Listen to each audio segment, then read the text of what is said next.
Shalom saudara, mari kita tunduk kepala kita berdoa. Bapa kami dalam surga yang kami kenal di dalam nama Tuhan Yesus. Sungguh kami mengucap syukur Tuhan atas kebaikan Tuhan pada kami pada hari ini. Sampai hari ini Tuhan tetap menolong menyertai kami. Di dalam pergumulan kami, di dalam persoalan masalah kami. Tuhan kiranya tetap Engkau menyertai dan menolong kami. Terutama Tuhan juga di dalam masalah keluarga, masalah bisnis, rumah tangga, juga masalah studi, mungkin juga masalah karir, dan juga masalah teman hidup. Kiranya Tuhan tolong kami semuanya. Tuhan memulihkan, bahkan yang sakit Tuhan sembuhkan. Karena kami sadar kami punya Tuhan Allah yang hidup, yang berkuasa, yang kekal. Sehingga kami datang memohon kepada Tuhan, biar iman ini Tuhan boleh bekerja untuk menerima kasih dan kuasa dan jawaban daripada Tuhan. Di dalam nama Tuhan Yesus, kami sudah mengucap syukur dan berdoa. Haleluya. Amin. Saudara dikasihi Tuhan, kalau kita melihat perjuangan itu ada bermacam-macam. Seorang juru tulis, dia akan berjuangnya melalui tulisan-tulisan. Seorang syair juga atau seorang saudara kita lihat seorang seniman, dia akan berjuang mengekspresikan semua melalui tulisan karyanya atau seninya. Demikian juga kalau kita melihat bagaimana seorang politik atau negarawan, pasti dia berjuang dalam bidang apa? Satu, mungkin bidang politik.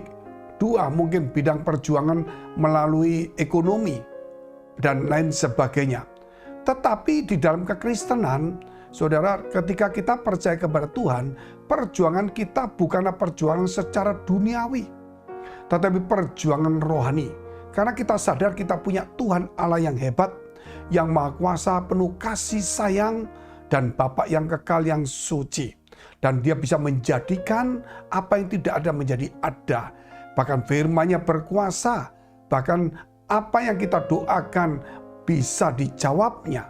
Oleh sebab itu perjuangan kita bukanlah secara duniawi, tetapi secara rohani. Sesuai dengan ajaran dan firman-Nya, bahwa kita harus mengandalkan Tuhan dan mencari kerajaan surga dan kebenarannya terlebih dahulu. Maka semua akan ditambahkan. Jadi disinilah letaknya saudara, kita harus tahu bahwa kita harus menanamkan diri kita lebih dekat kepada Tuhan. Menanamkan diri kita di dalam firman Tuhan yang hidup, supaya iman kita bangkit. Tentunya saudara akan berjuang secara duniawi ketika kita bekerja, ketika kita membersihkan rumah, dan sebagainya. Tetapi perjuangan di dalam kehidupan kita sebenarnya adalah perjuangan rohani. Supaya kita mendekat kepada Tuhan, supaya kita boleh berkenan kepada Tuhan, supaya segala doa-doa kita boleh terjawab. Bukan hanya itu, supaya Tuhan memberkati apa saja yang kita kerjakan.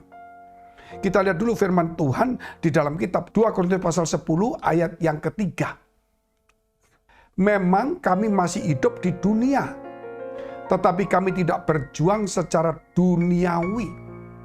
Banyak orang-orang saudara yang tinggal di dunia, dia berjuang secara duniawi karena mereka bukan atau belum mengenal Tuhan.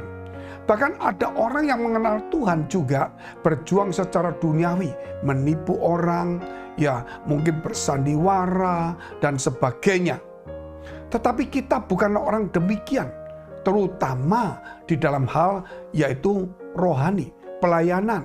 Di dalam hubungan dengan Tuhan, kita tidak boleh main-main karena Tuhan tahu isi hati kita. Tuhan tahu hati nurani kita. Tuhan tahu motivasi kita.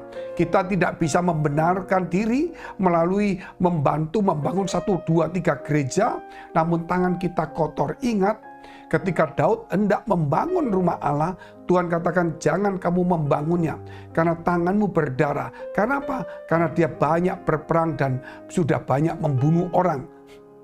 Sehingga Tuhan tidak mau, Tuhan ingin nanti anaknya yaitu Salomo yang membangun rumah bagi Allah. Untuk kita bergereja juga sama saudara. Untuk membangun gereja tidaklah mudah.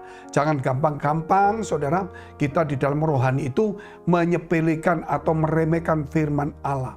Justru kita tahu sumber kehidupan kita, sumber berkat kita ada pada Tuhan. Sehingga selayaknya lah kita lebih hati-hati dan lebih sungguh-sungguh, lebih murni mengikut Tuhan. Dan menjauhi segala kejahatan walaupun ada godaan. Mungkin kita terpeleset sekali-sekali, tetapi kita harus bangun dan kembali kepada Tuhan.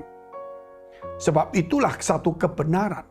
Kita lihat dulu firman Tuhan dalam kitab Efesus pasal 6 ayat 10 dan 11. Akhirnya hendaklah kamu kuat di dalam Tuhan. Kuat di dalam Tuhan, di dalam kekuatan kuasa-Nya. Kenakanlah seluruh perlengkapan senjata Allah, supaya kamu dapat bertahan melawan tipu muslihat iblis. Dari sini Tuhan mengajarkan kepada kita harus hidup di dalam kuasa Allah dan mengenakan semua perlengkapan senjata Allah untuk melawan tipu daya iblis. Kita harus mengenakan kekuatan dan kuasa Allah di dalam hidup kita. Itulah boleh saya katakan perjuangan rohani. Ketika kita menang di dalam rohani, maka berkat jasmani turun. Buktinya apa? Kita lihat itu bagaimana Yakub. Dia berjuang, ya, bergumul dengan Allah. Dan kemudian malaikat Tuhan dan dia kemudian menang. Apa itu saudara? Kemudian berkatnya, dia diberkati. Sehingga namanya Yakub dirubah menjadi Israel. Karena dia bergumul dengan Tuhan dan manusia dan dia menang. Artinya bergumul ini bukan berkelahi, tetapi bergumul itu maksudnya saudara kita ini bergumul secara rohani. Iman kita lebih mendekat kepada Tuhan. Mungkin Tuhan katakan kamu harus lebih sungguh-sungguh. Ya Tuhan, aku sungguh-sungguh. Kamu harus murni. Ya Tuhan, aku lebih murni. Kalau kamu tidak murni, kamu susah. Sebab itu kamu tidak bisa mendekat. Aku tidak mau Tuhan. Aku ingin mendekat kepada Tuhan. Dan sebagainya. Doamu harus dengan iman, harus percaya, jauhi segala pikiran jahat. Ya aku mau. Akhirnya kita lakukan, itulah kita bergumul dan kita menang. Saudara, akhirnya kita memakai senjata perlengkapan senjata Allah. Dan kita mengenakan kekuatan dan kuasa Allah. Sebab itu disebut perjuangan rohani. Apapun yang kita hadapi, menghadapi anak kita, saudara, kita menghadapi suami atau istri kita, menghadapi lawan musuh kita, atau usaha saingan bisnis kita, atau siapa saja, tetap perjuangannya harus secara rohani. Kita tidak boleh menipu, kita tidak boleh menyingkirkan dengan kasar, kita menyerahkan kepada Tuhan. Contohnya Daud kepada Saul. Dia tidak membunuh Saul, walaupun Saul ingin membunuh secara duniawi. Tetapi perjuangan Daud adalah secara rohani. Dia menyerahkan kepada Tuhan. Mungkin anak kita, suami kita, istri kita, orang tua kita, mertua kita. Mungkin saudara ada permasalahan, karakter sifat-sifat yang mungkin kita nggak suka. Kita harus berdoa. Karena firman Tuhan berkata, jikalau Tuhan berkenan kepada seseorang, jalan hidup seseorang, maka musuh pun didamaikan kepada dia. Hati raja pun bisa dibengkokkan, bisa dirubah, saudara. Luar biasa. Sehingga musuh itu datang bisa berdamai. Anak yang murtad, yang sudah berontak. Mungkin istri, suami yang sudah menjauh karena apa? Kalau kita mendekat kepada Tuhan sungguh-sungguh. Bukan cuma sekedar doa ke gereja. Tapi dengan tulus sungguh-sungguh. Maka Tuhan akan bekerja. Oleh sebab itu ingat. Perjuangan rohani. Ayat 18.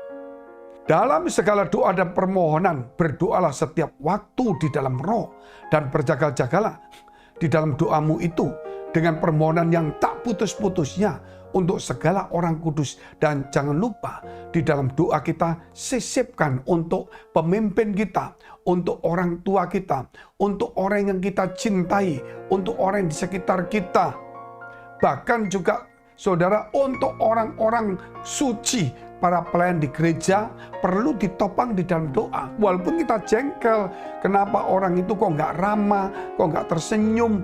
Tetapi kita doakan supaya dia bisa ada perubahan. Inilah perjuangan kita secara rohani, bukan secara jasmani. Secara rohani, bukan duniawi. Percayalah kita akan menang.